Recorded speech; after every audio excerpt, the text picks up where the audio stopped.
All right, you guys, welcome back to episode 2 of our podcast. How you doing, Oh, Dal? well, we were just discussing before we hit record. My kids are off for the summer, day 3. And I was just settling a dispute before I had to come up and then take a few deep breaths before we started. We had to have a little pep talk Yes. because I was literally making sure a fire didn't start in my home because my 11-year-old was cooking bacon Oh, for her and her oh, sister, and Dal over here was putting out fires with her 2 boys. If you guys don't know, we're both moms. I'm a girl mom, Dal is a boy mom. yeah. So, but both moms of 2. Yeah, it's quite the experience. So, yay, summer.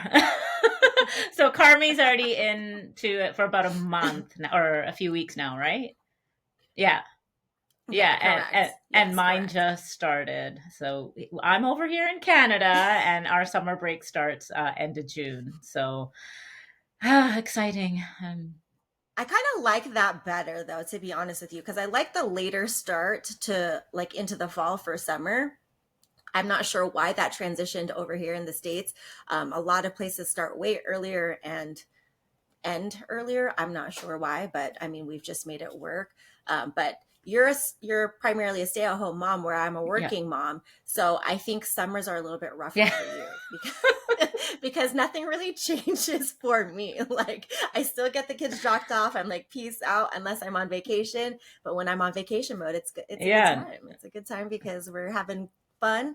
I drop them off at my at their grandparents' house and go about my day. Where you're like, oh my gosh, you guys are still in my mm-hmm, face. mm-hmm, yeah. And they're still waking up at regular time. So yeah, fun times. But here Hmm. we are. Yeah. Here we are, episode Yes. 2. But We made it. I did pep. Yes. Oh, sorry. Go Yes, on. I did pep talk you Yes. though, and I did tell you that it's going to be okay. Wait it out. It's rough at first, but as they get older, it gets a little easier Mm, because you can kind of just tell them, stay in your corners, be quiet, and don't mess with me right now because I'm busy. Where you can't really do that. no. Dal has a 4 and an Yeah. 8 year old. I have 8 and 11, so it's a little different. Like I can kind of manage my kids a little bit better in the sense where I'm like, have a little sense, don't mess with me, because if you mess around, you about to find I out. know, right? Where you can't really tell that to a 4 year old. And they'll call my bluff too, right? Like, so I have to be serious if I say, hey, if you don't do this, then this, then I better stick to that. So Well, listen, they call your bluff no they matter do. what. Nothing I changes know. with that at age. Okay, let's be honest. Because I already pissed off my 8 year old this morning because I had an early morning start so we could do this.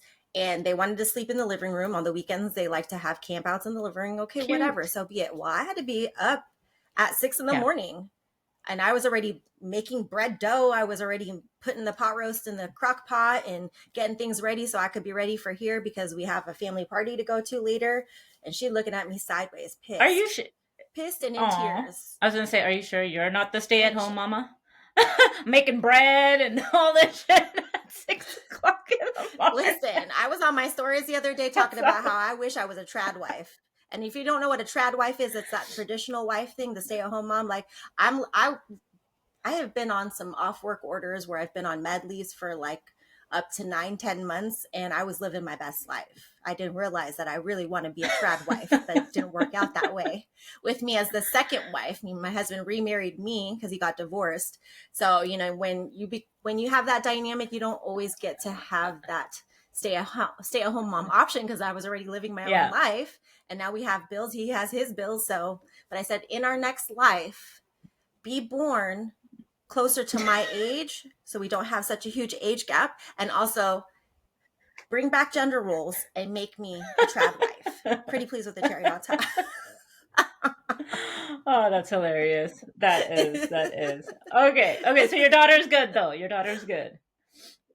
Oh, she's Okay. good. Yeah. Yeah, she bounces back very quickly, Uh, but I had to butter her up a little bit and squeeze on her and love on her and, oh, I love you. I'm so and the sorry. tears, like in the morning, honestly, and you have to give them that time to quickly comfort them.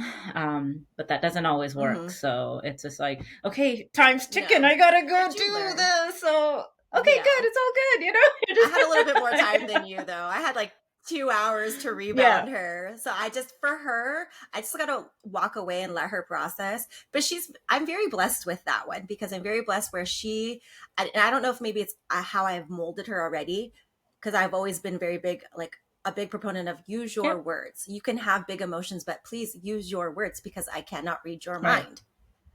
And so I just let her process her emotions and I come back. I'll ask her, like, hey, like, do you want to talk about it yet? No. Okay, cool. I'll be back Yep. For later. sure. And then when I knew she was kind of done processing, I went to her, I was like, Yep. and then when I saw a smile, I was like, okay, we ready to talk? Yeah, I mean, it's just it's all about emotional regulation and connection and just being there for them, right? And Hmm. I find with my older one, he does Hmm. want a little bit more time sometimes, just on his own as well. But with the little one, it's kind of like he kind of needs me right there and then to hold him, and we wait it out a bit until he's done sobbing because I can't understand when he's sobbing and trying to talk. And That's the right, you're worst. like, You're like, okay. breathe, bud. I can understand you underneath the sobbing, the panting, and the snot. Oh my gosh, that's so funny. I know sometimes I'm like cracking up to the side and, yeah, anyways. But okay, so I got we're you. here. So it's episode 2. We made it. Hmm. I'm sure there's We about did. 6 people tuning in today, not 5. Hey, you know what? Let's go big. I'm going to say Okay. 10. I'm not going to sell ourselves short. Let's go. Come on. All right. So what are we going to chat about today? Let's We today are going to talk about culture, beauty standards, and basically how we've been lied to all of our lives. Yeah.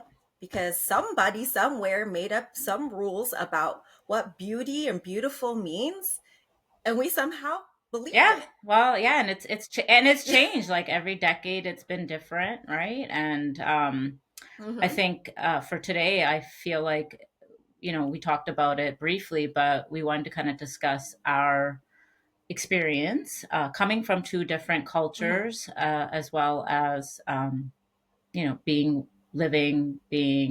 everything within the Western culture as well, and how Hmm. our own culture and the Western culture and just they're 2 opposites, right? For us in Hmm. different Yeah. ways. And so, Yeah. I think yeah, that. finding like just growing up within that and finding Mhm. where we actually fall into place. Yeah, you brought up a really good point the other day when we were talking about like brainstorming kind of what we were going to talk about today about the dichotomy of it because we are both, we're both, I believe you're first Yeah, generation also, right? Your parents yeah, immigrated here. So we're both first generation. Our parents immigrated. Mine immigrated from the Philippines. Yours immigrated India. Yeah, from India. And so we've had to live that, I guess, dichotomy where we've had to live up to me Filipino cultural standards and also yeah. Western cultural beauty standards, which don't always go hand in hand with each other. So And so that's also been something that's been hard as far as us trying to find our identity and where we fit in this yeah, and world. while there's a lot of similarities even within our culture specifically, there's also some Hmm. differences. And so I think I'd love to just go into what your experience was growing up and how that maybe Okay. influenced you and your choices and ultimately yourself, like your perception of your self image or body image issues, whatever. And I can talk about how what my experience was and when that started for me and how that shaped the course of my life, really, because it had a huge impact, influence on it. And I really do feel for me, um my choices, like for me, so I'll just go into, for me, it started when I was at a really early age, so like around 5 years old. And in all cultures, or in most cultures, if you're not familiar with this, there's a color hierarchy that exists. Hmm. And so, basically, the darker you are, the less beautiful you're considered. And so when I was born, I just had a darker pigment, whereas my sister has a very fair pigment. So that was it. Like around 5 years old, I recall just, being called certain names or that being brought to my attention in various different ways. And so I started to believe from a very, very early age that, my self-worth or uh, my, the way that I looked or felt about myself, my physical appearance was based on how dark or light I was, really. And I Mm-hmm. wasn't even dark. Like, I know that, not even dark, but that's what was ingrained in me. And so, moving forward, it was, it led to things like fearing the sun, being out in the sun, not wanting to get any darker. Um, and it wasn't just me. Like, if the comments weren't directed at me, I heard them being directed at other people, within gossip, right? When women are together, Mm-hmm. just that. Mm. And and if it wasn't the, oh, like she's pretty, or she's smart, or she's educated, like she has, her But PhD, but the caveat being, or is always, but oh, she's really dark, and it's like, mm-hmm. really. And so how does, one, like a young female, not grow up believing that she's not good enough because of the color of her skin, right? Right, And right. It's an also like you were ingrained with an insecurity of just what you look like at a very young age because of just something that was not even within your no, control. and it still exists today. And if it's not the darkness of your skin, or your skin complexion, it's, your nose, the size of your nose, the size of your hips, like those things. Oh, look at her hips, or oh, her nose is really big, or just comments about our bodies all of the time. I think that both of our cultures are very similar in the sense where people think that it's okay Yeah. and it's socially accepted to comment on your body and your Yeah, features. it And that's wild to me. Or it'll be very like oh, like they come off as like they're trying to comment or compliment you, but it's like a backhanded compliment. sometimes, yeah, yeah, I Like it comes I off see what you're weird. saying. Yeah. It's disguised, very disguised. And in my culture, it's actually not even disguised. It's straight up. They will blatantly say to your face, "Oh wow, you've gained a lot of weight." Or, oh, like, yeah, Oh or, oh, yeah. you've lost enough weight. Like, oh, isn't that enough now? Like, it's never enough, Yeah. right? It's never good enough. It's never like, can we just talk about something else? Because also too in the Philippines it's the same thing. When I went back the last time in 2020, I hadn't seen these people in like maybe 15 plus years, and I'm already like post two babies because here I am rolling up with my two babies, and the first thing you can say is not hi, how you been? I've missed you. It's oh hi, oh Yes. you got big. Yes. Girl, I just had two babies. What do you mean I got big? I'm like, yeah, I'm like, I'm struggling for my life right now with two kids, From the traveling, US trying to figure this to the out from Philippines. the US, struggling in caretaker mode because mom just battled breast cancer and I just put everything to the side. Like, yeah, your girl gained weight. Like, leave me But alone. but wait. You don't see us here looking at you and saying, "Well, it's not like you're, you know, so whatever it is that you're commenting on, like you know what I mean? Like, we're not calling you out on your physical appearance, yet you Yeah, feel like you have the right to do that." And oh, yeah. yeah, it used to drive me batty. Like, when in my earlier years, I think there was a time where, for the longest time, you just don't say anything, right? You just don't say Hmm. anything. You don't fight back. That's a Yeah, culture thing though too for because you us. can't, right? It, Yeah, yeah, those are your elders. You be quiet. You respect your elders. Don't talk back yeah, to them. You're disrespectful. Don't do that to me. Don't take my name as your parent by being disrespectful and being mouthy and talking yeah. back and standing up for yourself. No, you don't Girl, do that's that. another conversation we'll have on another podcast. Like, what will people think, right? Like, the whole people pleasing. And so we'll get into that too. Like, oh my gosh, we have so much to talk about. Okay, yeah, it is. It's like, you can't say anything. That's how you've been raised, what's been ingrained in you. That's how it is in the community. And it's just an uphill battle, like really just from a young Hmm. age. And now again, now you're living in like a Western culture, and now like even in my culture, like the standards aren't necessarily uh they're not equated to like necessarily how thin you are. It's more your physical appearance, like your nose, your features, right? Your features, your Hmm. complexion, those things. And I think those are at the top, and then how thin you are, whatever, that kind of falls in the middle. Whereas I think in the Okay. Western culture, it's all about how skinny you are. As that it's Yeah, how small? Yeah. Like, are you a double zero? Are you a size zero? Yeah. Like, are you super skinny? Can you hit a runway? Yeah. Like, that's what it's about.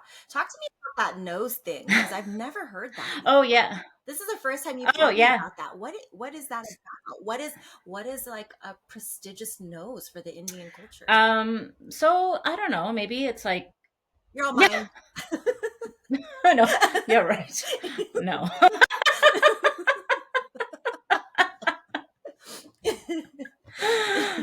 Perfection. No, I'm kidding. No, no, no, no. It is. There's this thing like so it was referred to as the beak. Oh, Yeah. okay. So So like the yeah, the point. birds, right? Like if you have a bigger, longer nose, right? It's like that. That's not considered beautiful, desirable. Desirable. Yeah. Okay. So Okay. the Okay. Okay. smaller, the sharper the nose, the better, basically. That's at least my Okay. understanding and what I grew up with, and talking to, girls, cousins, just people within my social circle, and whatnot. My experience, yeah, it was if you had a beak, then again, like you said, it's not as desirable, and it, yeah. So that's what that is all Okay. about. Okay, because we kind of have a nose thing Yeah. too in the Filipino culture, but it's more like the Western people say it to me because some people will see me and they're like, "You don't track as Filipina. That wouldn't be the first guess." And I'm like, okay, why? I'm like, what does a Huh. typical or atypical Filipino look like? Because they say I don't carry like the Filipino features. Because there are some Filipinos, and I might be from where their Yeah. origins are too, because it's a whole island with a whole bunch of sub islands and sub cultures and sub Oh people. yeah. It even has like a whole bunch of different dialects. So they're like, you don't have the prominent nose.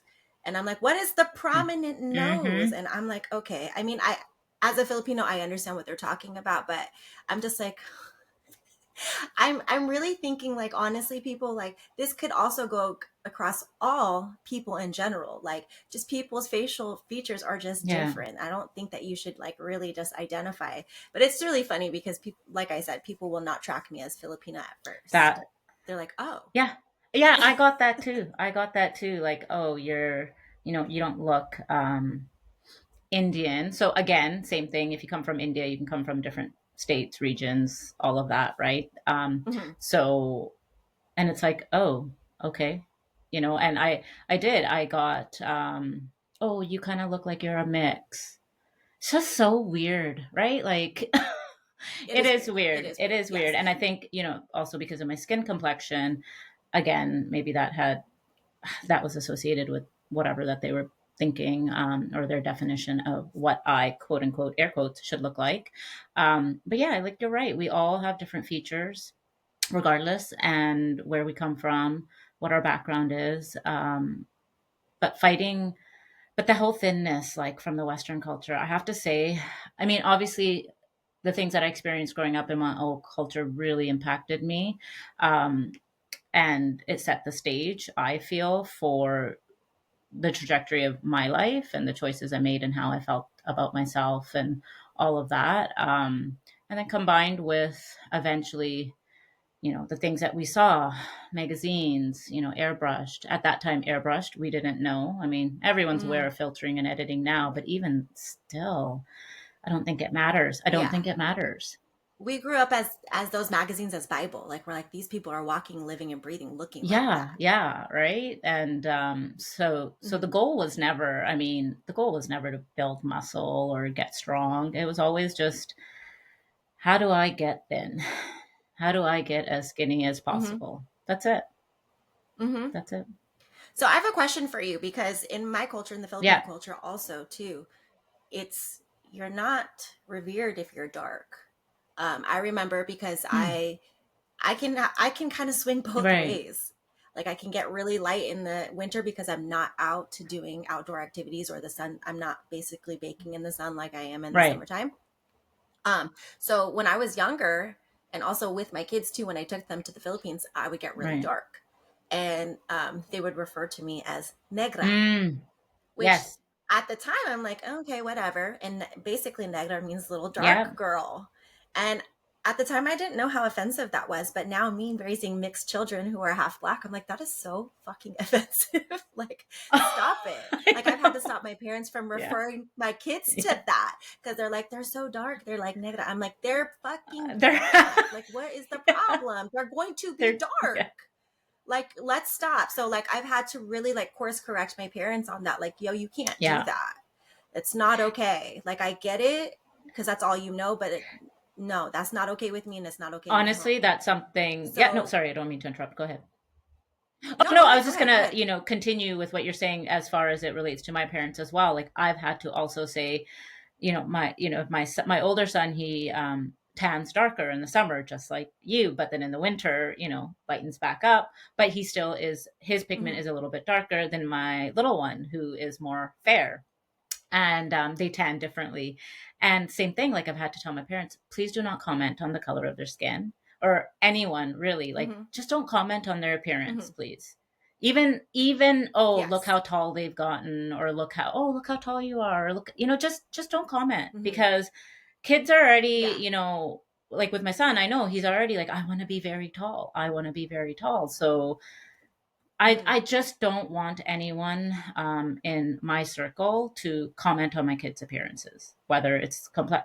Because it's It influential, is. whether they think it is or it isn't, or they think it's innocent, it's influential because it already is starting in my home as well because my daughters are built differently. I'm 5 foot Yeah. nothing. I'm short and stocky. If I'm not careful, I will Hmm. balloon out because there's not a lot of places for it to go other than this way. Yeah. Not vertically, So just it's the horizontally. truth. Yeah, the truth. It's the truth because really, honestly, people who are taller, you Yes. have a little bit more like Space for sure. you have a little bit more Yeah. leeway. You have more places for it to go. Whereas us shorties, like it's only really going to go this way, and that's it. Um, and my daughters are built differently. My oldest is tall and linky, or on the taller side and just linky, and then the baby is built a little bit more Hmm. like me. But they're already noticing the differences, so I'm already having to Yes. cultivate that environment where I'm like, you're just built different, babe. There's nothing wrong with Yep. you. Like if we're making sure that you're eating well, you're eating balanced, you still get to enjoy your things and you're exercising and you're getting out and you're playing, like you're good. Everything's going to be fine. I'm like, let's not make this a thing. We're good. Because she's noticing her body Mm. being different. And I'm like, You're no, unique to there's yourself. nothing wrong with you. It's Yeah. different. I said, does my body look like dad's body? Yeah. No. Does my body look like your grandmother's body? No, because everybody is built differently and everything affects everybody differently. And that's okay. So that I've already had to like have those hard conversations because they're also seeing what the other kids look like too. Yes. And it's just And different. that's where we're It's breaking the cycle though, right? Like that's where generationally we're mm-hmm, breaking the cycles, and we have to be our child's advocate, even when it comes to our parents, even when mm-hmm, we don't want to offend. There's a fine line there where mm-hmm. it's not that you're offending, it's your boundaries, right? When it comes to your kids.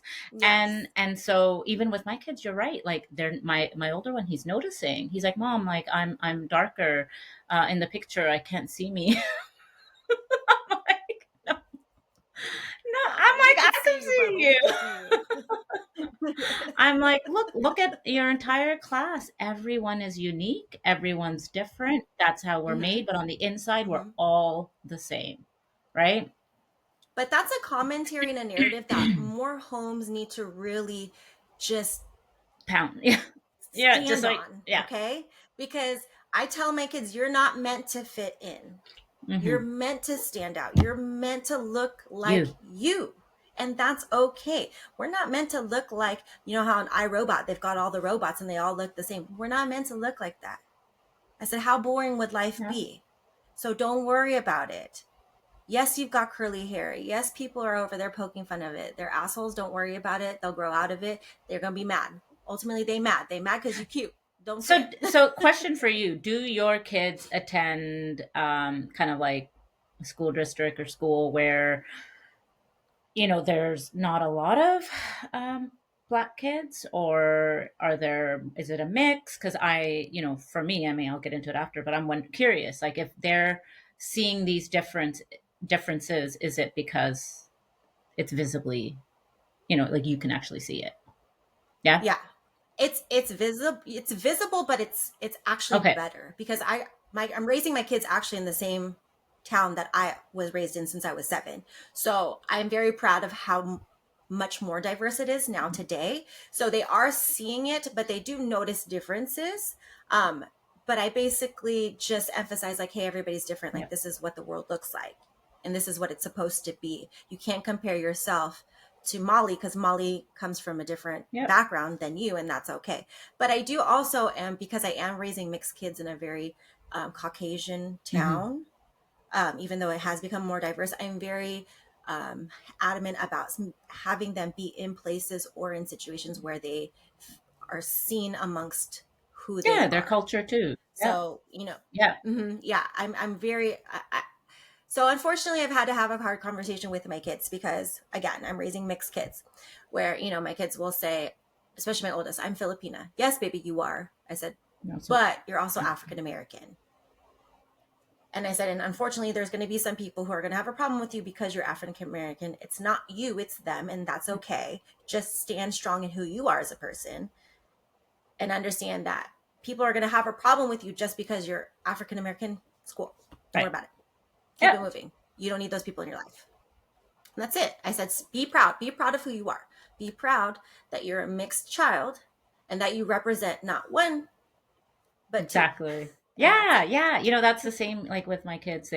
Or my older one goes to school, and where we live, it is diverse, but the area that we live in, his school is predominantly Caucasian as well. But there are some Indians Mm-hmm. from different backgrounds. Not really though. Some Asians. There is a mix. It is Mm-hmm. diverse, and so that's great. But I want to go back to you, like I love that, just the empowerment. Like that's another, that's something that we didn't get that. We didn't No. get like it's okay. It like you are who you are and that's it. It's beautiful. You're beautiful the Mm-hmm. way you are, and embrace that and accept it and be strong. And we just didn't get that. And so for us to be able to recognize that and break free from that and give that to our children Mm-hmm. and provide that to them, you know, I think that's amazing. I think that's really going Yeah. to set. So if something negative could, the way that I perceive it, set myself up for the way that my life kind of, turned out or whatever, um, then the positive influence that we're having on our kids, imagine that. Imagine where they're going to be in 20 Yeah. years, right? No, absolutely. And that's one of the driving forces Yeah. for me as far as like why I also got into this is because I refuse to let my kids fall victim to diet fads and diet culture. Because in the previous episode, I said, empowered or educated parents raise educated children. Also, empowered parents raise Right. empowered children. Because we have gone through this. And it's been, I mean, for those of you who are tuning in and listening, like you think we have it all figured out. Oh, it's taken a very long time. I'm 40 years old and I didn't start really actually loving and appreciating myself until late Yeah. 30s because I was stuck in that cycle. So it's taken a lot of work on myself to figure out where I need to be for myself, but also for my kids because kids are sponges. And I refuse to watch my kids grow up with the same turmoil that I grew up with. And I always joke, and it's a joke, but I'm serious. If my kids end up in therapy, I hope it's for something other than what I was in therapy Mm-hmm. for. And if that's the case, then I'm winning in Mm-hmm. life because I've broken at least some of the cycles for Yeah. them. It's not a perfect situation, but I want these girls to be able to appreciate who they are as they are and understand that you're not meant to be perfect and there's no such thing as perfect. And I also don't want them to see the Western beauty standards or the beauty standards on social media and on TV and on the movies and on screens and say, that's what I need to look like. No, baby, you're not built like that. You don't need to look like Mm-hmm. that. Because I think the hardest part is women is, and now I'm talking Western society, we see these things and we're like, oh, she's goals. Goals for Mm-hmm. what? For you? Be your own Yeah. goal. Because honestly, I'm the same way. I grew up, so our age, my Asian culture, my Filipino culture is very much like you. Like I said, that you don't want to be dark. They want you to be Mm-hmm. light, to the point where I watched some family members get skin lightening Oh my soap. God. Skin lightening soap. Girl, that is. Because they would use it on their armpits because you can't have dark armpits. God forbid you have dark armpits when literally your armpits are dark because of the Yeah. melanin in your skin. Let's think about that. Hello. You're Yeah. dark. You're going to have dark armpits. Like, I was shaved, like, I used to shave, now I wax. My mom's like, oh my God, you got to stop that. You got to stop that. Your armpits are getting dark. My. But I'm dark. My hair is dark. Look at my hair on my head. I don't get it. Let's make that make sense.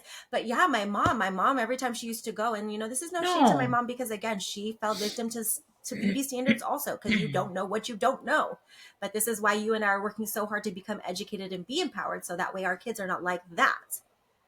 Because we want to raise a different type of, empowered Mm-hmm. woman. But she would go to the Philippines, and there was a famous doctor over there. Her name was Dr. Bello, and she would sell skin lightening products, like skin lightening lotions and soaps. And my mom would slide her card for all the things and come home from the Philippines with that. And I'm like, really? And then over there, like, oh, you getting so dark to me. And I'm like, but over here in Western society, like, they're like, God, your skin's beautiful. So it's like, again, that dichotomy where we're like, well, one place likes me, one place doesn't. I don't know what's going on. I don't know what the happy medium is. But I never really let that bother me. I think because I was more westernized, I didn't really care about what like the Filipinos said about me. So I'm like, give me all the melanin, give me all the skin cancer. Like, just make me dark, make me dark. This, so that never, that never bothered you. No. I was gonna say, and so that's, I mean, I think that's amazing that it didn't. Like, and I don't know how, and maybe you're an anomaly in your culture, right? Like in that regard, that it didn't bother you. Do you think, or do you? I think maybe because I had more like my cousins out here. Okay. And so they were all on the same thing. Like we were all getting dark. It wasn't a big deal. Like we would just roll our eyes at our parents when they were like, oh, negra. And we're like, okay, whatever. We're having fun. We're being kids. So I think maybe honestly, the Western influence hit me on that. Where I'm like, well, I'm here in America. America loves my tan skin. So y'all can just, kick rocks. So maybe that's why I didn't let it bother me, because where I lived. And then also again, too, like on the flip side of me growing up in a very Caucasian town where they're envying me for my dark skin. So now I'm like, hey, I may not be tall. I may not have big boobs, but hey, I got the tan. I got caramel skin and you don't. so maybe that's why I was like, I'm winning in that category. Y'all can just get behind me. So maybe that's probably why I never let it bother me. Okay. A lot of what bothered me growing up is the fact that I was so short. And I kind of touched on that. Like I would wear the big wedge, literally give me 5 inches.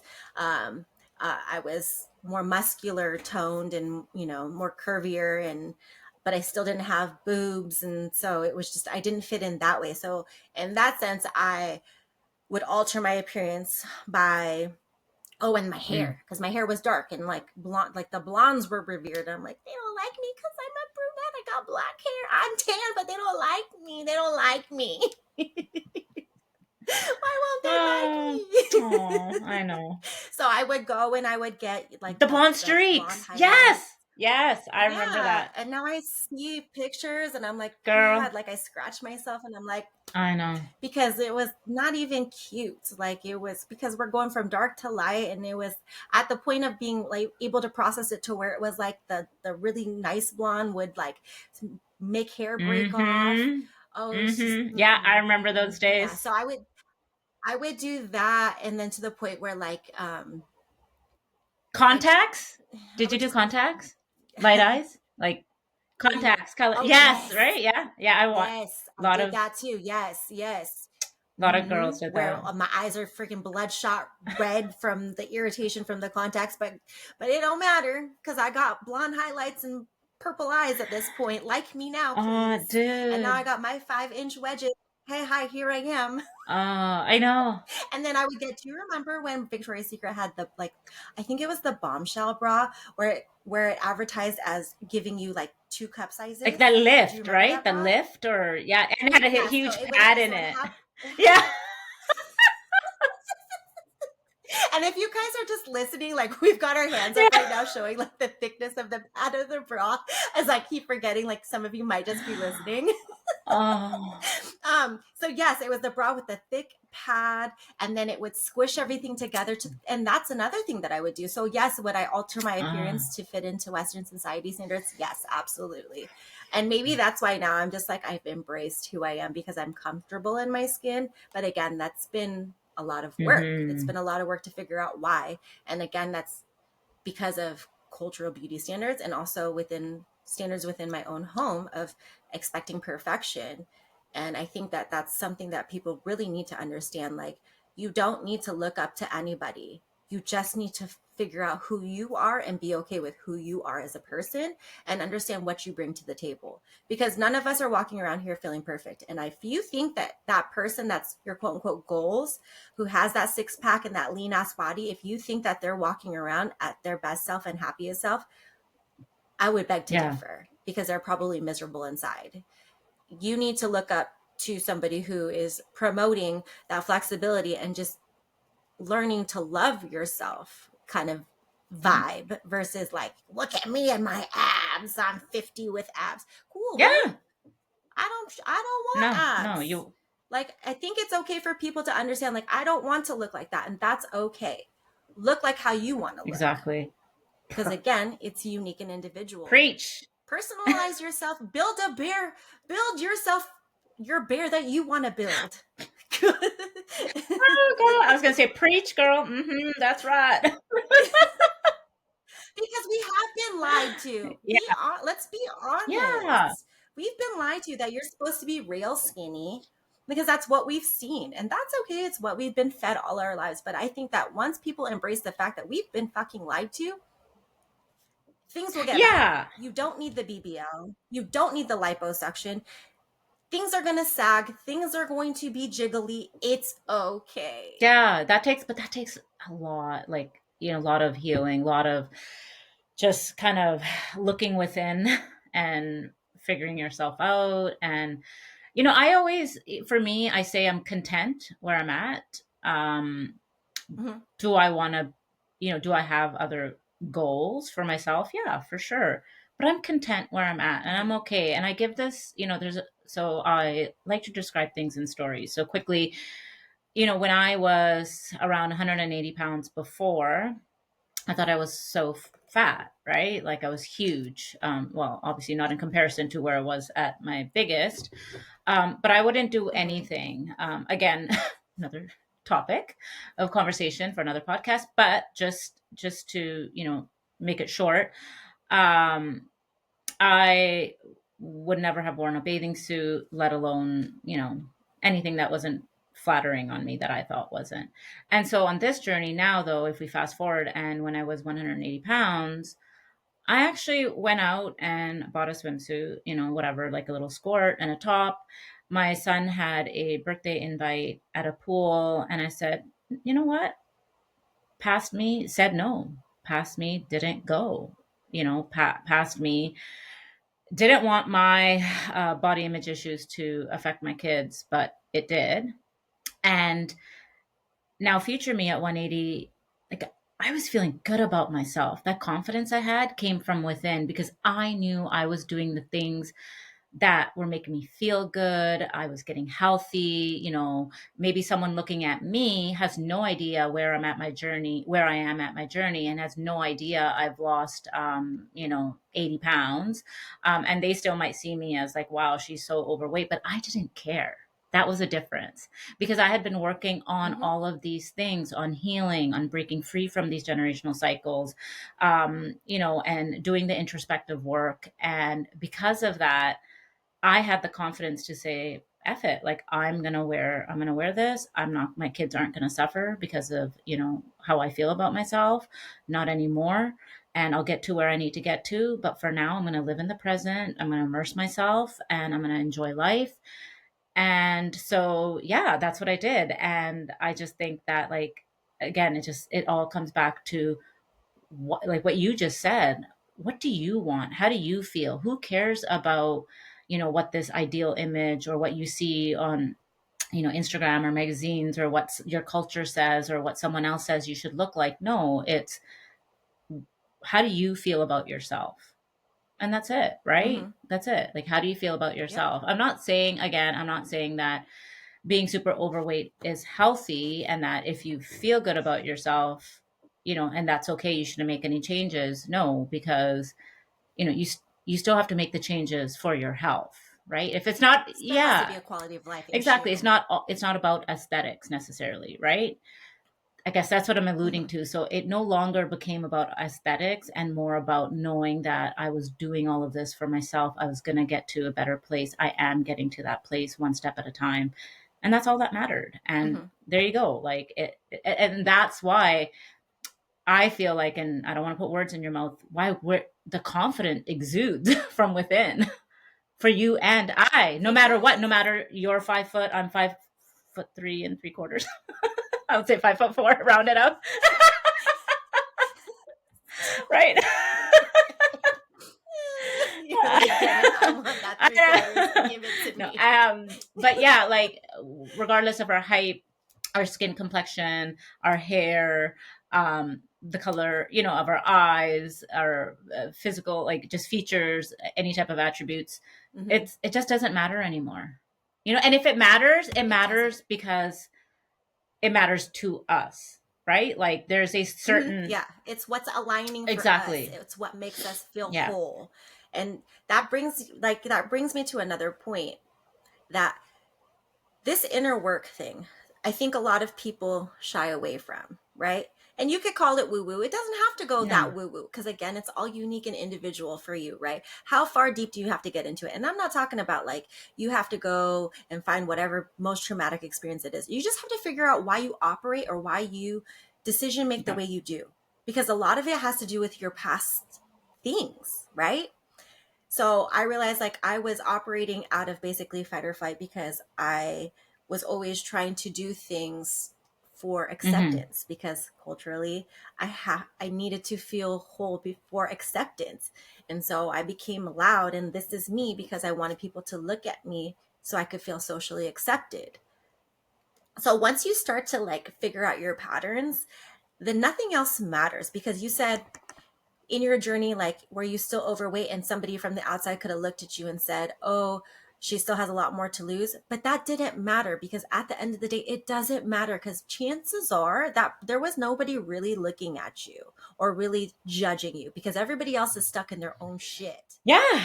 And that's what people need to understand.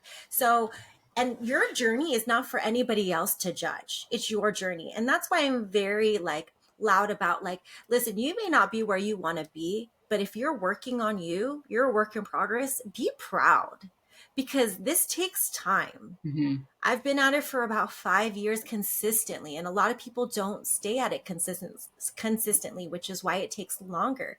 So you have to be patient with yourself and give yourself a little bit of grace. Like, yes, you can love yourself where you're at, and Want also more? two things can be Yeah. true at the same time, but you can also want more Yeah. for yourself, and that's Yeah. okay. But once you start to figure out in here and in here, and I pointed to your heart and Yeah. your head, like it becomes Right. easier. It becomes so much easier, honestly. And maybe I'm blessed too, because I have a husband who's, I'm difficult. Let's be honest, okay? I'm a lot with all my multiple personalities. No, you ain't. You perfect. Well, because you love me unconditionally, but that's leading I me to know. my point, is you need to surround yourself with people who are like-minded, who challenge you when you need to be challenged, but also support you when you need to be supported. Yeah. You don't need rah-rahs in your Yeah. life. Because if you only have rah-rahs in your life who are only like, yeah, you got this, and won't call you out on your shit, you're never going to become better. So I'm very blessed that my husband, who he loves me unconditionally in the good times. You know what? There's been more ugly than there's been more For good. sure. I mean, And that's, he's still by my yeah. side. And even yesterday, we were in a conversation. He was like, did you really think you were that big? And I'm like, Yeah. yeah, I did. But again, that was my own Mm-hmm. shit. Because he was like, well, how much did you weigh at your biggest? I was like, probably Mm-hmm. 175. He's like, I didn't think that you were that Mm-hmm. big. And I was like, well, because you love me unconditionally and you've seen me in all my sizes, like, and you've seen me transition, like, but for me, like, it's hard for him to understand, like, how I would look in the mirror and hate Mm-hmm. myself, because I think that's a hard concept for men. I mean, I'm not saying it's not a concept for men, but I think it's something that's mostly women deal with because of, again, what we consume Or what we're everywhere. more vocal Um, about, and women in general, men not so much, right? Probably, and probably because we're more emotional Yeah, too. yeah. And So, going back to what you were saying though about like no one's looking at you. I don't know. I have a different take on that. I know people say, "Oh, go to the no one's looking oh, at you at the gym and this and that." It's like I don't know, like personal experience. I'm a fucking oops, I don't want to swear, but I'm a people watcher. you know? you're like, I'm watching. Watch. and I am, and I think a lot of people do. Like we will sit and anywhere we go, like we're looking around. I'm not saying that everyone's judging, though. Maybe that's where the differentiation is, right? Maybe not everyone looking at you Yes. is judging, but I I know that when I'm in a pool or wherever, like I am looking, like I'm looking, I am watching, and there was a part of me at one point for a long time where I projected, right? And so Mm-hmm. because my insecurities, my issues, and so I did look at people when I was at the gym. I did look at people wherever I was, and I did think, oh wow, you're kind of big. Like wow, you're or Mm-hmm. shit, like you might need to lose some weight, things like that, more negative. Now, when I look at people, Mm-hmm. though, I come from a place of compassion and empathy and trying to understand, like, I wonder what they're going through. Like, I wonder what's going on in their life or, like things like that. So it's a different Yeah. Well, you perspective. have that capacity to do that. Yeah, yeah, exactly. But I do, like, I don't, I do feel though people do look and judge, and I've been there, I've been super big, and I've been at these different weights. I experienced judgment all my life from people in my culture. So Yeah. people do stare, people do watch, but you still got to do it anyways. You just go out there and do it, right? Like it shouldn't Mm-hmm. matter what Yeah.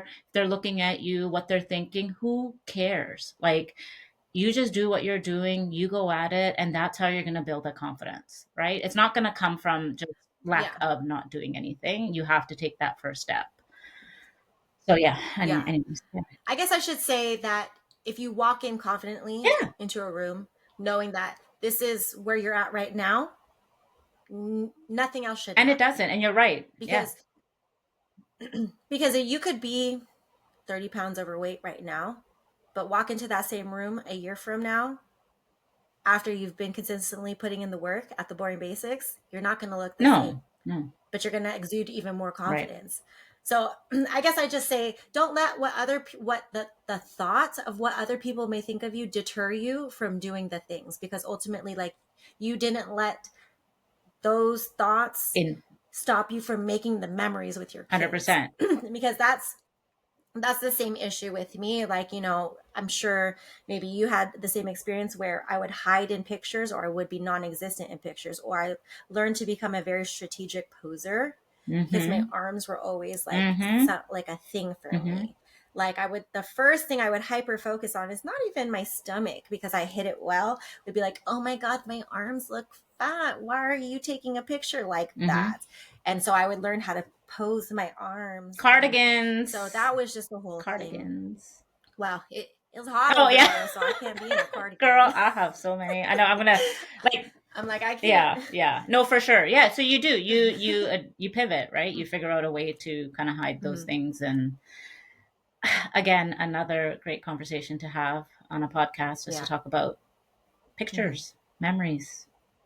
and how Yeah. our self-perception affects that as well. So Yeah. Well, I feel like this was a really good conversation. yes, it was. I do too. So the takeaway is do Do you, boo. you, boo? Work on you, do the things. Love it. Yeah. And don't be anybody. Don't try to be, or what is it? Be your own Yes, I goals. love that. Don't try to live up to somebody else's Yeah, standards. exactly. Exactly. Perfect. Well, The end, period, well mic said. drop. That's it. Yeah, done. Just mic dropping there, by the way.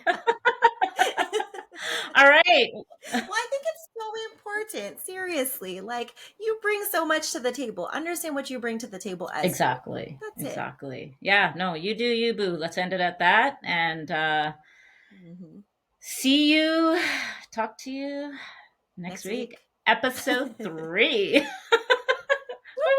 at us with the consistency. 2 episodes in, baby. What just now? No. All right. See ya. Okay. Bye. Bye, everyone. We'll see ya. All right, Love you. bye. Bye. Oh. All right.